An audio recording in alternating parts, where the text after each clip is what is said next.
आत्मनिर्भर बनने से, वोकल फॉर लोकल की बात करने से, स्वदेशी का मंत्र को जापते हुए समृद्ध भारत भी बन सकता है। जंग है तो है, हथियार नहीं चल रहे, बम नहीं बरस रहे, लेकिन हमला हमारी अर्थव्यवस्था पर हुआ है। हमला हमें कंगाल करने के लिए हुआ है। हमला हमें भूखा रखने के लिए किया गया है। पर कोई बात नहीं, मैं तैयार हूं। मैं तैयार हूं ट्रंप के टैरिफ वॉर में भारत का सिपाही बनने के लिए।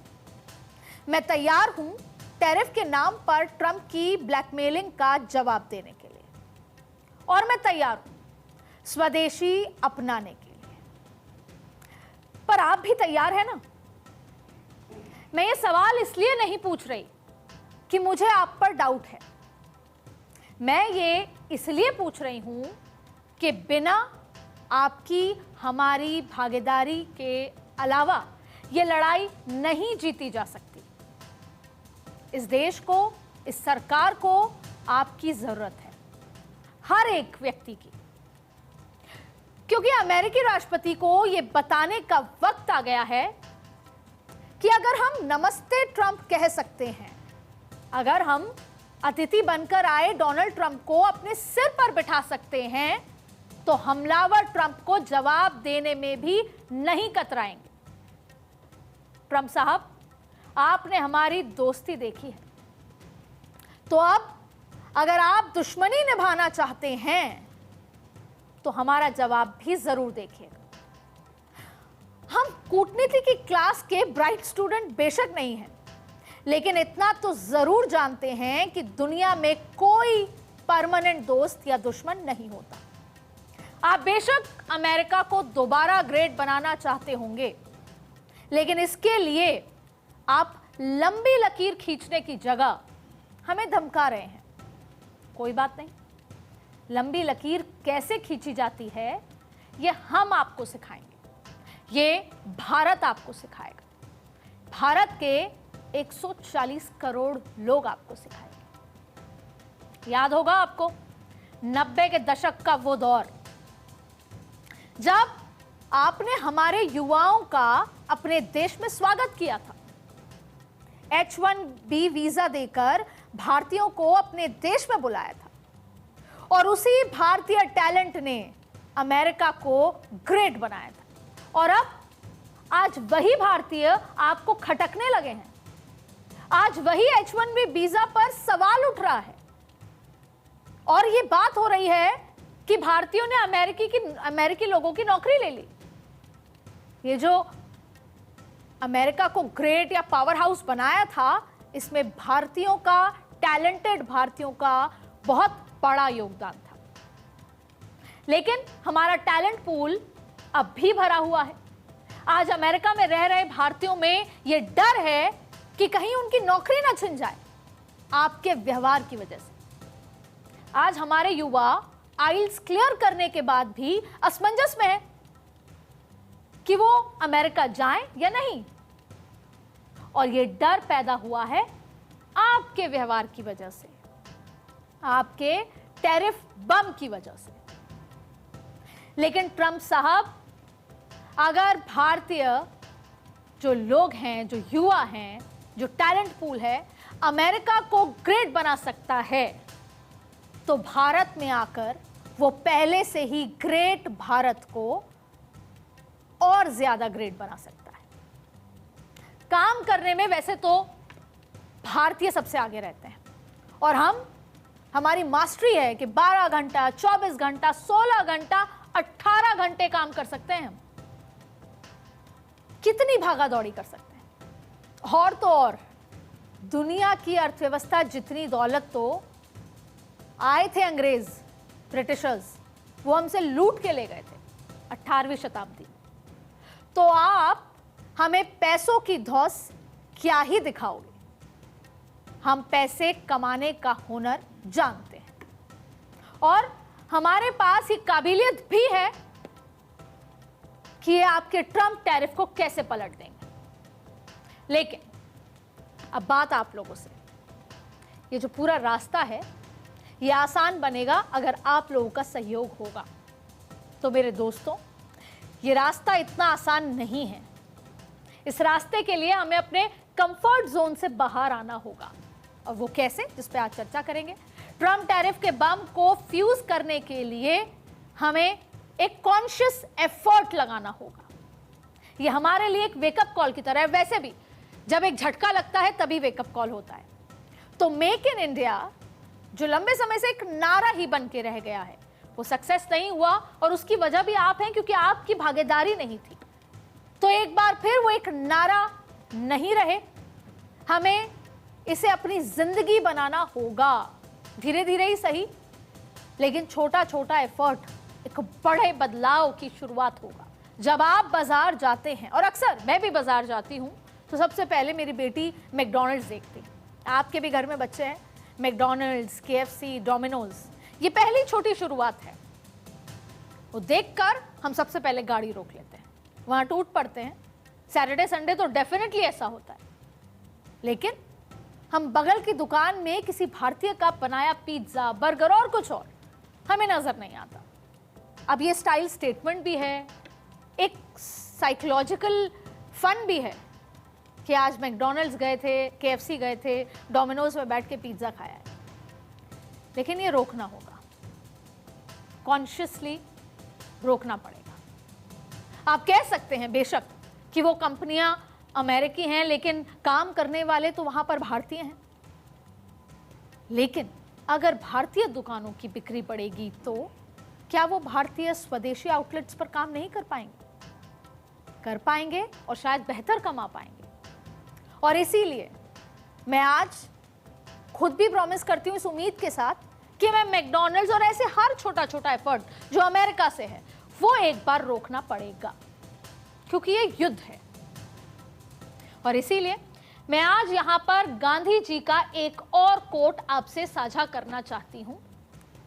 गांधी जी ने लिखा था, स्वदेशी विचार का पालन करने वाला हमेशा आसपास देखता है जहां पड़ोसियों की सेवा की जा सके, यानी जहां उनके हाथ का तैयार किया हुआ जरूरत का सामान होगा, वहां वो विदेशी चीजों की जगह उसे लेगा, फिर चाहे स्वदेशी सामान शुरुआत में थोड़ी कम क्वालिटी, घटिया क्वालिटी हो और महंगा ही क्यों ना हो। स्वदेशी का इस्तेमाल करने वाला किसी कायर की तरह स्वदेशी को छोड़कर भागेगा नहीं, बल्कि उसकी क्वालिटी सुधारने की कोशिश करेगा, गांधी जी ने कहा था। और यही गांधीगिरी ही ट्रंप के टैरिफ वॉर में भारत का सबसे बड़ा हथियार होगा, जिसे हर भारतीय को अपनाना पड़ेगा, तभी यह मुमकिन है। सिर्फ मेक इन इंडिया का नारा देना भर काफी नहीं है। अब मेक इन इंडिया को सफल बनाने के लिए हमें कीमत चुकानी पड़ेगी। मैं ये नहीं कहती कि सरकार हाथ पर हाथ धरी बैठी रहे, लेकिन आम आदमी के संकल्प के बिना सरकार स्वदेशी से समृद्ध को सार्थक नहीं बना सकेगी। तो आज के पॉलिटिकल कॉरिडोर में मैं अदिति नागर इसी पर चर्चा करूंगी। मेक इन इंडिया के रास्ते में आने वाली चुनौतियों की बात भी करूंगी, सरकार की जिम्मेदारी की भी, और मेक इन इंडिया के लिए हमारी रेडीनेस की भी।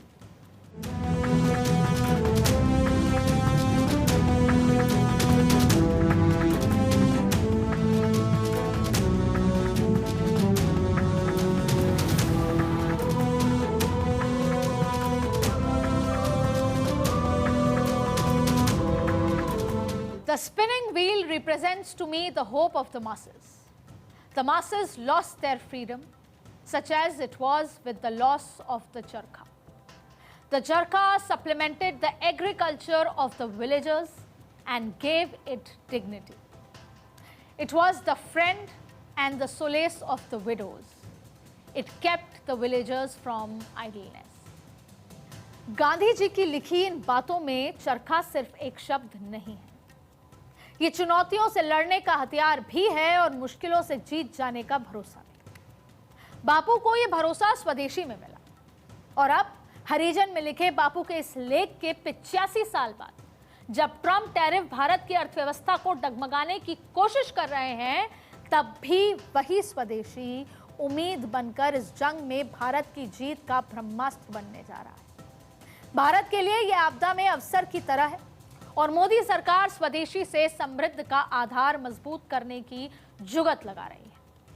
पर आपदा को अवसर में बदलने का रास्ता कभी आसान नहीं होता।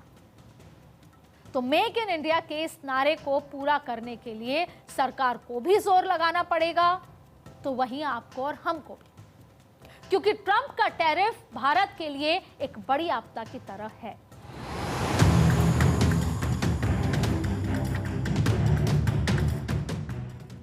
India, very, very tough, very, very tough. The Prime Minister just left. He's a great friend of mine, but I said, you're a friend of mine, but you're not treating us right. They charge us 52%. दबाव कितना ही क्यों ना आए, हम झेलने की अपनी ताकत बढ़ाते जाएंगे। ट्रंप के 50% टैरिफ का सबसे ज्यादा असर टेक्सटाइल एक्सपोर्ट पर पड़ेगा और इसके साथ ही स्टील, एल्यूमिनियम और कॉपर के एक्सपोर्ट पर भी टैरिफ असर डालेगा। हीरा और सोने के अमेरिकी बाजार में भी भारत की पकड़ कमजोर होगी और साथ ही साथ सी फूड एक्सपोर्ट, कालीन, फर्नीचर, लेदर जैसे प्रोडक्ट्स के अलावा मशीनरी और मैकेनिकल सामान और केमिकल सेक्टर भी इस टैरिफ की वजह से सफर कर देंगे। लेकिन यहाँ भारत के लिए राहत की बात यह है कि हमारे पास मुसीबतों की इस मीनार से बचने का हुनर भी है और सामर्थ्य भी है, और उस सामर्थ्य का नाम है एमएसएमई सेक्टर। भारत में मौजूद micro, small and medium enterprise Bharat की वो ताकत है जो हिंदुस्तान के स्वदेशी मिशन को मजबूती देने में पूर्ण तरह से सक्षम है। स्वदेशी उत्पाद के लिए एमएसएमई के सेक्टर कितना बड़ा बूस्टर बन सकता है, इसका अंदाजा कुछ इन आंकड़ों के साथ लगा सकते हैं, उसे समझते हैं। इस वक्त देश में एमएसएमई की कुल 6 करोड़ 75 लाख इकाइयां हैं, जिसमें 6 करोड़ 70 लाख के साथ माइक्रो इकाइयों की संख्या सबसे ज्यादा है। मीडियम 4 लाख हजार और स्मॉल सेक्टर में 35,000 से ज्यादा इकाइयां, जो 29 करोड़ 40 लाख से ज्यादा लोगों को रोजगार दे रही है। यानी भारत का एमएसएमई वो सेक्टर है जो स्वदेशी सामान को नई पहचान दिला सकता है। तेजी से बढ़ती इस इंडस्ट्री का विकसित होता जो भारत में अपना बहुत बड़ा योगदान है, जो हम अक्सर बात करते हैं कि भारत किस लिहाज से सीढ़ियां पायदान पर पायदान बढ़ रहा है, बहुत बड़ा फैक्टर एमएसएमई इंडस्ट्रीज है।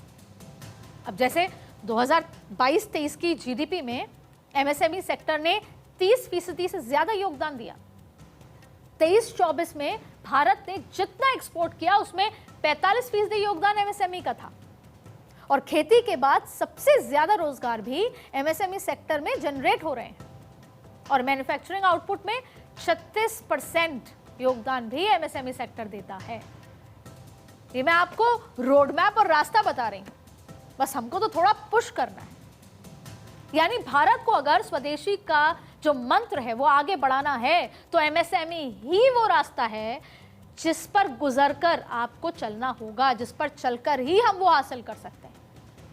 लेकिन यहां इस बात का ध्यान रखना भी बहुत जरूरी है कि देश में दूसरे नंबर पर सबसे ज्यादा रोजगार देने वाला एमएसएमई सेक्टर की अपनी चुनौतियां भी हैं, और उन चुनौतियों को दूर करना ही इस आपदा में असल अवसर बन सकता है। ज्यादातर स्टार्टअप्स को रूल्स एंड रेगुलेशंस के कारण शुरुआती दौर में ही बड़ी दिक्कतों का सामना करना पड़ता है, समस्या होती है। हालांकि भारत ने ease of doing business index में अपनी रैंकिंग में सुधार किया है। क्यों किया है? जिससे वैश्विक स्तर पर अगर कोई मैन्युफैक्चरिंग भारत में करना चाहता है तो उसके लिए आसान हो। 15 अगस्त को प्रधानमंत्री नरेंद्र मोदी ने लाल किले से भी मैन्युफैक्चरिंग हब भारत को बनाने के लिए आह्वान किया था, डोमेस्टिक भी और इंटरनेशनल भी, और उसकी तैयारियां चल रही हैं। फिर भी इस प्रणाली में अभी भी बड़ी खामियां हैं, और इस तरह पैसों की कमी भी एमएसएमई के रास्ते में रोड़ा बनती है। हालांकि सरकार ने कर्ज और दूसरी योजनाओं को आगे बढ़ाने की कोशिश की है और इसके बावजूद एमएसएमई सेक्टर के सामने पैसों की एक समस्या दिखती है।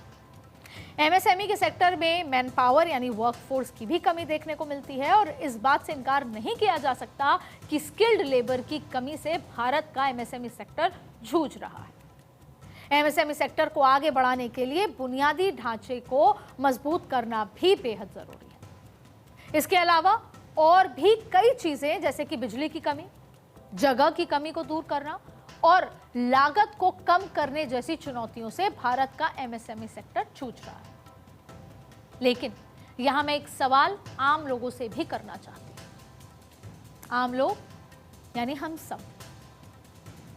मेरा सवाल यह है कि क्या हम सब लोग स्वदेशी के लिए तैयार हैं? बहुत आसान होता है कि फोन खोला हमने, ऐप पे गए, विदेशी ऐप पे ज़ारा इधर उधर और तुरंत ऑर्डर किया, घर पे आ गई चीज़ें और लगता भी है कि चाची ने अमेरिका से भेजा है तो ये सामान अच्छा होगा। इसीलिए ये सवाल है कि क्या हम सब लोग स्वदेशी के लिए तैयार हैं? ये सवाल इसलिए भी ज़रूरी है कि बेशक हमारे घरेलू उद्योगों के लिए 140 करोड़ का बाजार घर में ही मौजूद है, लेकिन ओपन इकोनॉमी और ग्लोबलाइजेशन के इस दौर में घरेलू उद्योगों के पास कंपटीशन की चुनौती भी है। उदाहरण के लिए मैं दीपावली, जो सबसे कॉमन उदाहरण है और अक्सर हम इस पर चर्चा करते आए हैं, इसका जिक्र इसलिए कर रही हूं कि बहुत रिलेटेबल है। अक्टूबर के महीने में पूरा देश दीपावली मनाएगा, लेकिन हमारे घरों पर जगमगाती लाइट से चीन रोशन हो रहा है, क्योंकि दीपावली आने के साथ ही हम डेकोरेटिव लाइट्स की खरीद करते हैं, खरीदारी करने के लिए इधर उधर भागते हैं, तरह तरह की डेकोरेटिव लाइट्स लेते हैं। पर चीन के सस्ते प्रोडक्ट्स के मुकाबले हमारे भारतीय प्रोडक्ट्स को वो ना ज्यादा भाव मिलेगा ना ज्यादा तवज्जो, क्योंकि भारत में बनी दिवाली की डेकोरेटिव लाइट्स के लिए जहां लोगों को 100 से 250 रुपए तक खर्च करना पड़ता है, उसके मुकाबले चीन में बना सामान 50 से 100 रुपए के बीच मिल जाता है। कीमत का ये फर्क ही स्वदेशी के रास्ते में रुकावट का कारण बनता है। और हमारी सोच, भले ही वो 50-100 रुपए की जो लाइट्स होंगी, चीनी लाइट्स, वो आप 2 महीने बाद यूज कीजिए, नहीं चलेंगी, आधी लाइट्स खराब होंगी, झपझप करेंगी, लेकिन फिर भी हम ऑप्ट करते हैं चीनी लाइट्स। और आज से नहीं, लगभग 1 दशक हो गया। ये अलग बात है कि भारतीय सामान चीन के मुकाबले कहीं ज्यादा टिकाऊ है, लेकिन फिर भी सस्ते होने की वजह से चीन के सामान को ज्यादा तवज्जो मिलती है, ज्यादा बिकाऊ होते हैं। पर ऐसा नहीं है कि सरकार इन चुनौतियों से अनजान है। तभी तो प्रधानमंत्री नरेंद्र मोदी ने युवाओं से अपील की है कि आप बताइए कि आपको स्टार्टअप में क्या रुकावटें आती हैं, सरकार उसे दूर करेगी। मैं देश के युवाओं से कहता हूं, आइए, आप इनोवेटिव आइडियाज लेकर के, आपके आइडियाज को मरने मत देना दोस्तों। आज का आपका आइडिया हो सकता है आने वाली पीढ़ी का भविष्य बना सकता है। मैं आपके साथ खड़ा हूं, मैं आपके लिए काम करने के लिए तैयार हूं, आपका साथी बन के काम करना तैयार हूं। फ्रेंच लेखक एल्बर्ट कैमस ने लिखा है कि you have to be very rich और very poor to live without a trade. लेकिन अगर आपको आगे बढ़ते रहना है तो ट्रेड के नए रास्तों की तलाश रुकनी नहीं चाहिए। ट्रंप के टैरिफ के बीच भारत को भी नए रास्ते तलाशने होंगे। स्वदेशी की ताकत बढ़ानी ही होगी और बाजार की चुनौतियों पर चर्चा करनी होगी, रास्ते निकालने होंगे। और इसकी जिम्मेदारी पूरे देश की है, ना कि सिर्फ सरकार की। एक समय था जब हमारी textile industry, jute industry, sugar mills ना सिर्फ बड़े पैमाने पर लोगों को रोजगार दे रहे थे, बल्कि ये पर्यावरण को भी संतुलित रखने का काम कर रहे थे। लेकिन प्लास्टिक के चलन ने जूट इंडस्ट्री को बंद करा दिया। गन्ने किसानों के सामने भुगतान के संकट ने पहले गन्ने की खेती को प्रभावित किया और फिर शुगर मिल्स को भी। हमारी टेक्सटाइल इंडस्ट्री भी कॉटन, महंगी बिजली और स्किल्ड लेबर की कमी से जूझ रही हैं, दम तोड़ रही हैं। लेकिन सरकारी मदद और लोगों की जागरूकता न सिर्फ इन इंडस्ट्रियों को फिर से जिंदा कर सकती हैं आपके सहयोग से, बल्कि हमारी अर्थव्यवस्था को भी सरपट दोहरा सकती हैं आपके सहयोग से। अब सवाल उठता है कि एमएसएमई सेक्टर के सामान को भारत के घर घर तक पहुंचाने के लिए सरकार क्या कर सकती है। चुनौतियों से निपटने के साथ साथ एमएसएमई को मजबूत करने के लिए उसकी बढ़ती लागत पर क्या सरकार किसी तरह की सब्सिडी देगी? क्या स्वदेशी अपनाने के लिए सरकार की तरफ से लोगों को जागरूक किया जा सकता है? एमएसएमईज की समस्याओं को दूर करने के लिए नियम और कानूनों में किसी तरह की डील भी क्या दी जा सकेगी? और क्या एमएसएमई का बाजार बढ़ाने के लिए विदेशों में एक्सपोर्ट्स के रास्ते को अपनाना या आसान बनाया जा सकता है? स्वदेशी सामान पर एक तय समय पर सब्सिडी अच्छा विकल्प बन सकती है। इससे सामान सस्ते होंगे और लोग स्वदेशी की ओर अट्रैक्ट भी होंगे। दुनिया के कई देशों में ऐसा किया भी जाता है। उदाहरण के लिए चीन को ही ले लेते हैं। चीन में मेड इन चाइना को बढ़ावा देने के लिए सरकारी और निजी स्तर पर अभियान चलते हैं, जिसमें दुकानों में लिखा होता है, ऑनलाइन प्लेटफॉर्म्स पर भी लिखा होता है कि 100% चाइनीज प्रोडक्ट्स, या लिखा होता है कि सपोर्ट डोमेस्टिक गुड्स। तो जापान में भी ऐसा ही कुछ देखने को मिला। जापान में दुकानों पर अक्सर मेड इन जापान के लेबल्स प्रमुखता से दिखते हैं। साउथ कोरिया की बात करें तो वहां भी अपने देसी प्रोडक्ट्स को बढ़ावा देने की रीत है। दक्षिण कोरिया में दुकानों पर आप बाय कोरियन जैसे बड़े बड़े बोर्ड्स लगे मिलेंगे आपको। और चाइना ने तो अपने मैन्युफैक्चरिंग हब इतना बड़ा कर लिया, उन पे सवाल भी उठा कि वो चाइनीज बोलते हैं, उनको इंग्लिश बोलनी होगी और उनको ग्लोबल इकोनॉमी में अपना हस्तक्षेप रखना है। लेकिन उन्होंने अपने ना भाषा और ना तरीके और चाइनीज प्रोडक्ट्स को ना सिर्फ चाइना बल्कि वैश्विक स्तर पर बढ़ाया। स्वदेशी को अपनाकर, अपने प्रोडक्ट्स को अपनाकर, अपनी भाषा को अपनाकर। अब इस तरह इटली, जर्मनी, वियतनाम जैसे तमाम देशों में जो अपने घर में बने सामान को देश में बेचने पर ध्यान देते हैं, हमें भी स्वदेशी सामान के लिए ऐसी ही जमीन तैयार करनी होगी और सोच भी।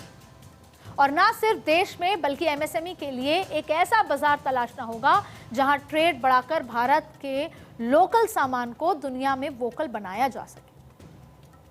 ट्रंप के टैरिफ की वजह से भारत के कपड़ा उद्योग को बड़ा झटका लग सकता है, तो इसके जवाब में भारत में दुनिया में दूसरे बाजार तलाशने शुरू कर दिए हैं और वही एक विकल्प है।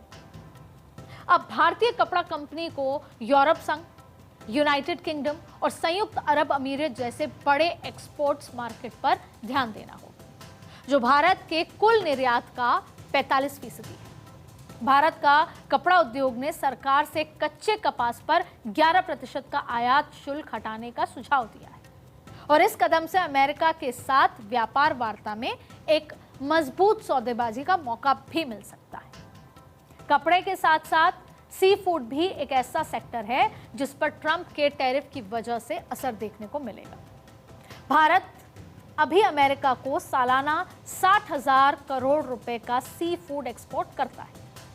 भारत के कुल सी फूड एक्सपोर्ट में अमेरिका को जाने वाला हिस्सा लगभग 40%, जो करीब 2 करोड़ भारतीयों का रोजगार उनको देता है। अमेरिका के 50% टैरिफ की वजह से 24,000 करोड़ का कारोबार खतरे में पड़ सकता है और इसीलिए हम विकल्प की बात कर रहे हैं, आपके और हमारे साझेदारी की, क्योंकि भारत के कॉम्पिटिटर जैसे कि इक्वाडोर, इंडोनेशिया और वियतनाम बहुत कम टैरिफ का भुगतान कर रहे हैं। भारतीय सी फूड महंगा होने से इन देशों के फूड प्रोडक्ट्स ज्यादा बिकेंगे और इससे भारतीय कंपनियों की बाजार हिस्सेदारी घट सकती है। इस सेक्टर में भी भारत को अमेरिका की जगह दूसरे देशों जैसे कि चीन, यूएई, यूके, यूरोपियन यूनियन पर फोकस करके वहां सी फूड एक्सपोर्ट को बढ़ाने की जरूरत है और इस दिशा में कदम भी बढ़ाए जा रहे हैं। सरकार को अमेरिका पर निर्भरता कम करने के लिए यूरोप, रूस या अन्य देशों में व्यापार बढ़ाना होगा। ट्रंप के टैरिफ लगाने के बाद भारत के वाणिज्य मंत्रालय में लगभग 50 देशों के लिए नई निर्यात रणनीति बनाई जा रही है और इसके तहत भारत अब चीन, मिडिल ईस्ट और अफ्रीका के बाजारों पर फोकस करेगा। फ्री ट्रेड एग्रीमेंट की बात करके तो भारत आयरलैंड, लिंटेस्टाइन, नॉर्वे और स्विट्जरलैंड के साथ ट्रेड डील कर चुका है। ये 1 अक्टूबर से लागू होगी। ब्रिटेन के साथ डील अगले साल अप्रैल से लागू हो सकती है और Oman, Chile, Peru, Australia, New Zealand और यूरोपियन संघ से बातचीत जारी है। सरकार इस ओर ध्यान भी दे रही है और अलग अलग देशों में कारोबार बढ़ाने की कोशिश जारी है, यानी कि सरकार विकल्प तलाश रही है और उस पर अग्रसर है। लेकिन अगर इसमें स्वदेशी का ब्रह्मास्त्र निशाने पर लग गया तो टैरिफ जंग में हमारी जीत तय है। तो जाहिर है कि 140 करोड़ नागरिकों के भारतीय बाजार में आज स्वदेशी की पहचान दिलाने की जरूरत है और ये लड़ाई हमें कदम कदम पर लड़नी होगी। और क्या नहीं है भारत देश में, उत्तर से दक्षिण तक खूबसूरती का भंडार है। तो हम क्यों ना घूमें स्वदेश में, अपने देश में, क्यों जाएं विदेश में। स्विट्जरलैंड जैसा खूबसूरत हमारा कश्मीर है, मालदीव जैसे खूबसूरत बीचेस हमारे पास हैं, पुडुचेरी में है, गोवा में है। हमारे हिमालय जैसी ऊंची ऊंची पहाड़ियों को भला दुनिया में कोई टक्कर दे सकता है। और ये इसलिए नहीं, हम सब कुछ लोग अमेरिका गए हैं, मैं गई हूं, लेकिन भारत जैसी खूबसूरती आपको कहीं शायद ही मिलेगी। गंगा यमुना के किनारे रची बसी हमारी संस्कृति का दुनिया में दूसरा सानी भला है ही नहीं। तो हम भारत भ्रमण से ही अमेरिका के आर्थिक अतिक्रमण का मुंह तोड़ जवाब क्यों न दें। तो बस हमारी दिक्कत यह है कि जब तक सिर पर नहीं पड़ती ना, तब तक हम जगते नहीं हैं। यानी हमें प्रेशर में, डेडलाइंस में काम करने की आदत है। वो क्या है ना, हम बेहद शांत मिजाज जो ठहरे, पर एक बार जो हमारी अड़ी ना, तो बस हम अच्छों की खाट खड़ी कर देते हैं। किया भी था कोरोना में। कोरोना याद होगा आपको, किस तरीके से एक समय कोरोना में हालात खराब थे, लेकिन धीरे धीरे हमने दवाइयां दूसरे देशों में दी, खुद का तमाम सामान बनाया। अब टैरिफ की बात है, अब टैरिफ वॉर में भी हम यही करेंगे। और वैसे भी कहते हैं ना कि war is the statesman's game, the priest's delight, the lawyer's jest, the hired assassin's trade. Tariff लगाकर ट्रंप ने भी जिस ट्रेड वॉर की शुरुआत की है, वो भी किसी जंग की आपदा से कम नहीं है। और इस आपदा में भी अवसर तलाशना हमें बखूबी आता है। और वैसे भी हम किसी की धौंस तो कभी बर्दाश्त करते ही नहीं। आपातकाल में हमने उस समय की सरकार की धौंस नहीं सही, तो फिर ट्रंप की धौंस हमें क्यों ही सहनी है। इसलिए हम सबको मिलकर ट्रंप के टैरिफ का जवाब देना है। आज के पॉलिटिकल कॉरिडोर में बस इतना ही।